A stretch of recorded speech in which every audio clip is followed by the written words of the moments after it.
Hi everyone, I'm Dudu Khoza and I'm going to read you a story from the White Star Storybook. The story I'm reading today is called Menzi's Magical Boots. And in a small valley on the outskirts of Mount Olive, there lived an old cobbler, Mr. Mjoli. Each morning, Mr. Mjoli would sit outside his green hut, the one with a yellow thatched roof, mending his shoes.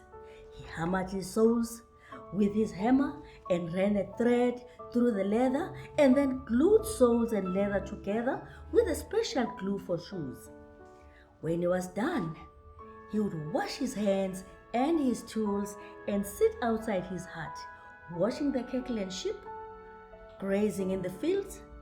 And so, when Ma Gabela came to his house with her son, carrying his son's shoes to fix, it was no big deal to him. "They are my little boys, Menzi," Ma Gabela said as she handed him the small black leather boots. "He needs them for school." "Good," said Mr. Mjoli. "I'll have them ready for him first thing in the morning." As soon as Ma Gabela disappeared down the garden, Mr. Mjoli sat down to work. He pried the boots, opened along the seams, and saw that there were holes in the soles.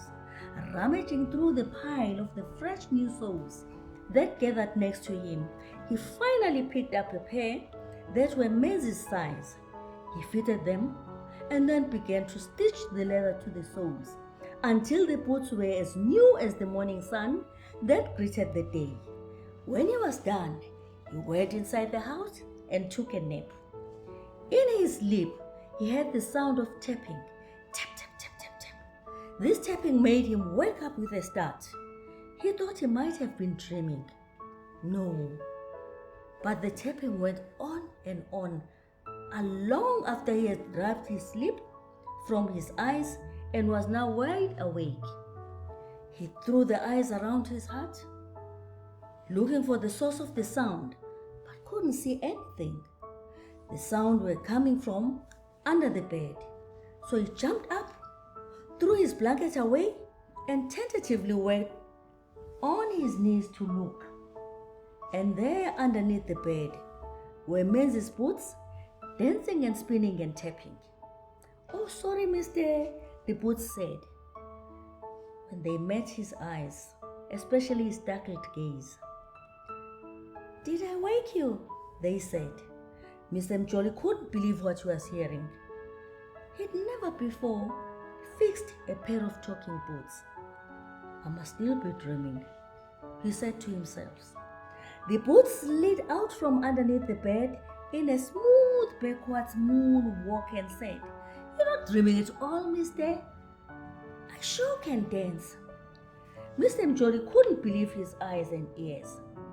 But given all the mysteries to be found in a quiet rural village, he thought he'd better listen and find out what he was all about. "So you can talk," he said resignedly.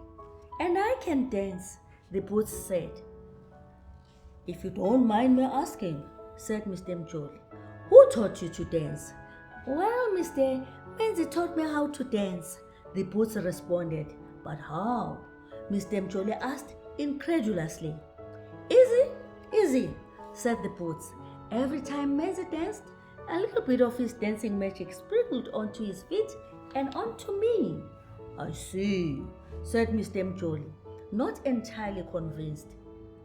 "But," the boots said, "for the magic to work, you must have lots of energy." "And how do I get that energy?" Mr. Mjoli asked. "How do I get a lot of energy?"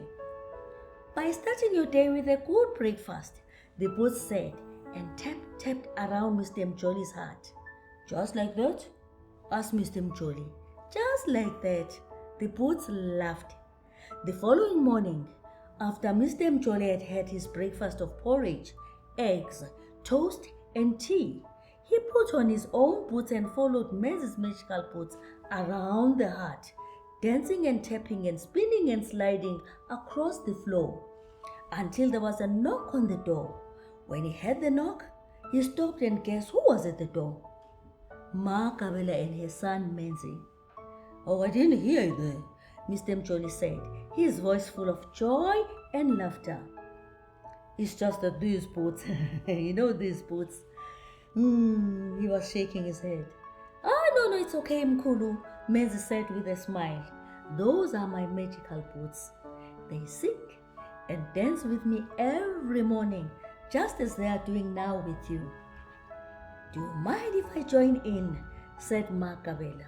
Yes, please, replied Mr. Mjoli and beckoned his guests to enter his hut. The four of them, that is Mr. Mjoli, that is Makabela, that is Menzi and his magical boots.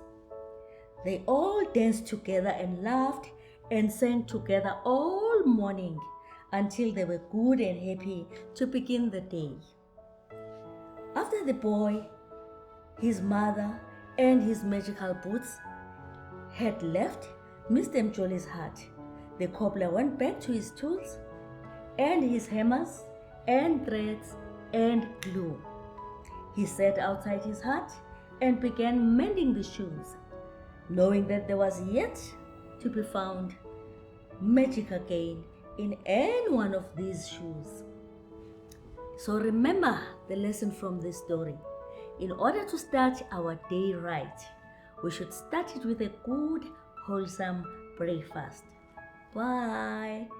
I hope you enjoyed the story.